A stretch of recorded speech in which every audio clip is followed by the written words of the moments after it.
Hey there, men. Mike Yarbrough here of Wolf and Iron.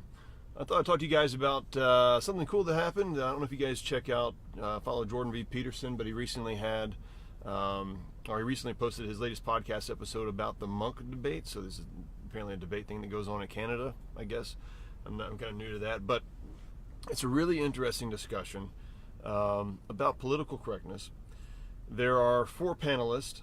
Let's see, you've got Michael Dyson, Michelle Goldberg, Stephen Fry, and Jordan Peterson. I'll kind of describe them here in a second. You guys are probably familiar with Jordan Peterson. But the debate's all about political correctness, and it's an interesting thing to listen to. There might be a way to watch it on YouTube, I'm not sure. Not because they actually do a good job of talking about political correctness at all, actually. But they talk about a lot of other issues, things related to race, things related to sexism, equality, and things of that nature. And but they don't do a very good job of discussing what it means to be politically correct and what political correctness is.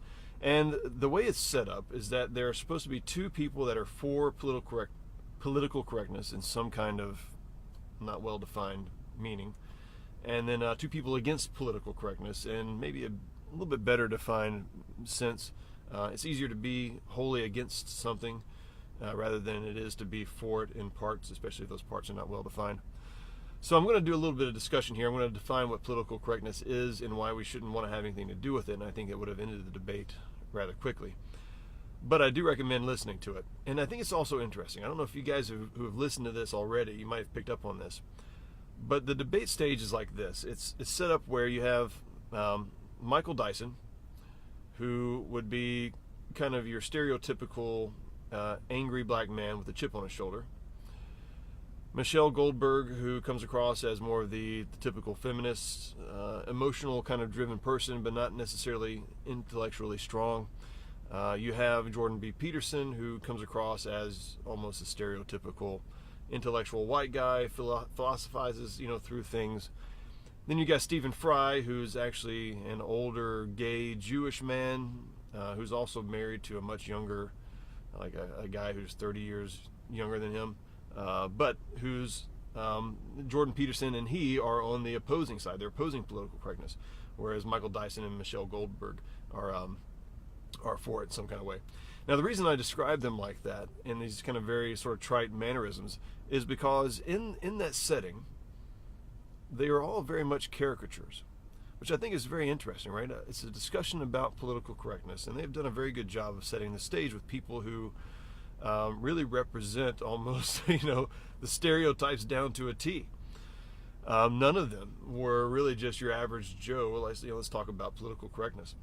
But they also, as debates often go, and this drives me crazy, they really dance around the issue at hand, right? Stephen Fry actually did, I think, the best job of all the people in the debate in talking about just in form and in substance. He just did a really, really good job. I was really surprised that he and I lined up with a lot of things. Maybe I should start rethinking some of my life decisions. But anyhow, and Jordan Peterson did a good job as always, but he's Jordan Peterson. I mean, he just kind of comes at things from up here, way up here, and then eventually tries to get people down to where they can kind of understand it. And I've already described Michael Dyson and Michelle Goldberg. But you can go listen to the debate, and you should. Political correctness is simple. It's this. It started out by politicians. Say a politician wants to go make a speech someplace, or they want to run some kind of ad campaign, and they've got somebody looking over their shoulder and kind of looking at what they're going to say or what this ad's going to imply. And you got this person going, I don't think this is such a good idea. You're going to be speaking to a bunch of blue-collar guys, and this is a little bit too high level for them. They're not going to understand this kind of language.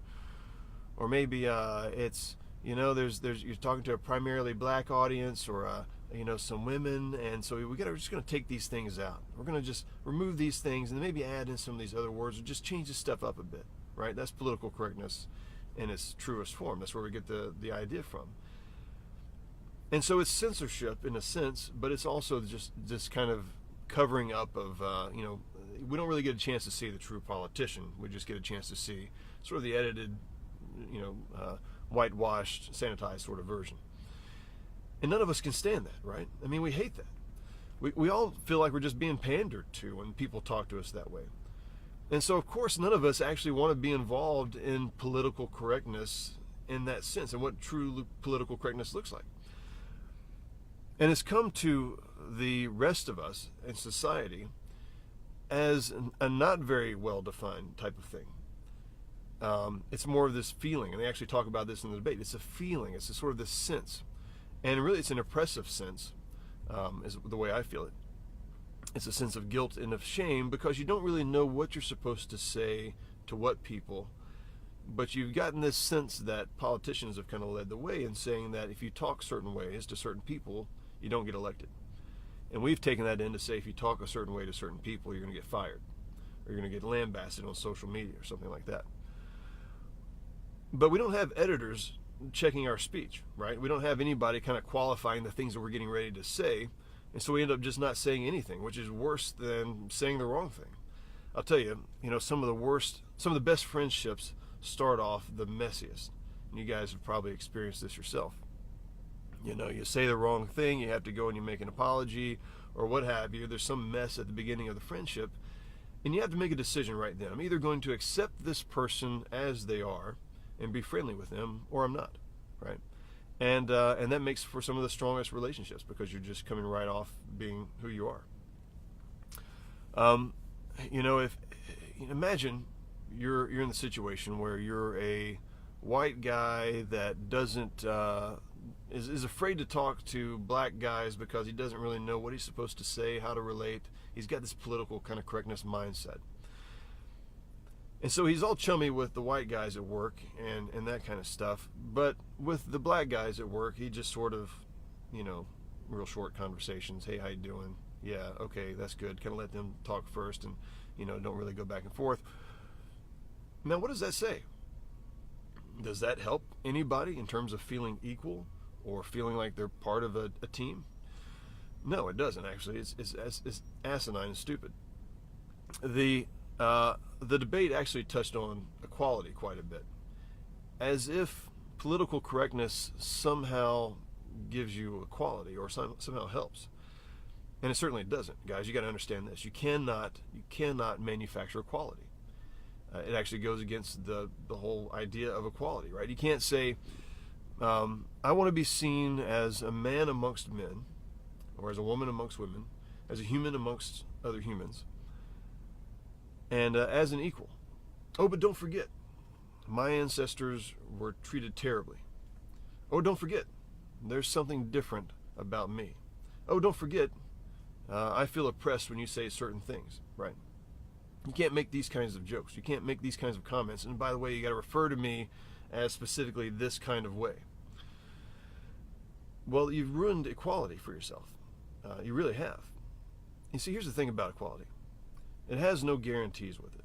True equality means that you are open to criticism, you are open to jokes, you're open to the good things and to the bad things alike.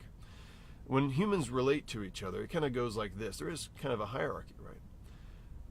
At the bottom, if you're at the bottom, you get nothing but insults from people who are at the middle or at the top. And certainly all throughout history, people of all cultures just about have experienced being at the bottom in some way. And it's just a life of insults, a life of looking down upon. But when you're equal, some people think that this means that now everything's peaceful and everything's happy. And that's not the way it works. When you're equal, you actually get all the good talk and you also get all the negative stuff. Okay, that's what it means to be equal. This is why when you go to your family and you have different dynamics inside the home than you do outside with other people, right? You're able to say things to each other as family members, brothers and sisters talk to each other in a different kind of way than friends do a lot of times. It's because they see each other more as equals, and so they call each other out on things. Now, when you're at the top, or when you've set yourself aside in some kind of way, you've made yourself separate from everybody else, so you're not equal, you're different, or you're better than, this is when you either get the butt kissing, or people complimenting you all the time, or people just not saying certain things to you, but you're not equal. Okay, you don't get to be equal and be different from everybody else. Equality means you get to share in humanity. There's another piece I want to touch on here that the debate didn't hit on, and I think it would have been really, really good for somebody to talk about, especially with Michael Dyson. So in the debate, Dyson comes across he's very open about the fact that he feels like white people have been in positions of power for so long and black people have been oppressed for so long. So there's some kind of makeup that needs to happen there, or there's something that needs to change in terms of that maybe political correctness would help in some kind of way, more than just simple being respectful of people and loving people. And he's a pastor too, I believe, which is kind of odd, right? I believe it says in Galatians, for now there is neither Jew nor Greek nor slave nor free nor male nor female, but Christ, but all are one as Christ is in all, right? Something like that. And so we're all united in Christ, essentially. But, anyhow, watch the debate. You'll kind of get what I'm saying on this. But when it comes to equality and past wrongs, there is this often overlooked, and that is the ability to forgive. And which is a very Christian thing to do, right? You have the ability to forgive. And you can forgive like that. It doesn't have to be, true forgiveness doesn't mean somebody has to make up for all the things that their ancestors did or that they even did in their whole life. And actually the best forgiveness, the most beloved forgiveness, is the kind that happens when it's really not deserved. Now you and I are very separated from any past sins of our ancestors in terms of oppression of blacks or Jews or wherever you may happen to come from. But it doesn't necessarily mean, and it doesn't mean that we're at all responsible for their actions. And you shouldn't be held to that kind of responsibility. I mean, think about it, right? Imagine this in a marriage. Imagine if my wife comes downstairs to give me a hug because she's going to have a great day and she wants to treat me as her beloved husband. And I say, oh, hang on now. You might remember how your great-grandparents treated my great-grandparents. We need to get this thing sorted out before we can continue on, right? That'd be ridiculous. It doesn't work that way. And in fact, for many interracial couples out there who have made the decision to be united by love, there is an implicit and maybe even an explicit forgiveness that takes place. And so what we're seeing is that individuals who are in interracial marriages can find a way to get beyond these differences to the point where they can have a family together, right? And yet we still have organizations and people out there championing the idea that somehow we need to make up for things in order for there to be some kind of equality. I don't agree with that. People are living it out every single day. That doesn't need to be the case. What does it take? It takes the ability to say, I forgive you, I forgive anything that may have happened, and I'm willing to love you for who you are, just as you are, and not expect anything more from you.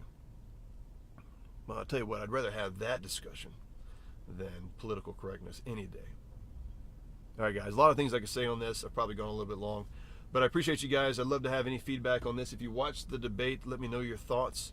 I find these things really interesting, and I don't know if you're like me. When I see a debate happening, I see myself in there on the stage, and I'm like, oh, I would just roast them. I would just have them, I'd have them for dinner. There's so many opportunities there. I know when you're in the moment, it's different, and I know there are these rules. Don't get sucked into somebody else's argument and stuff like that, but, what have you. Okay, I'm having fun here. Talk to you guys later.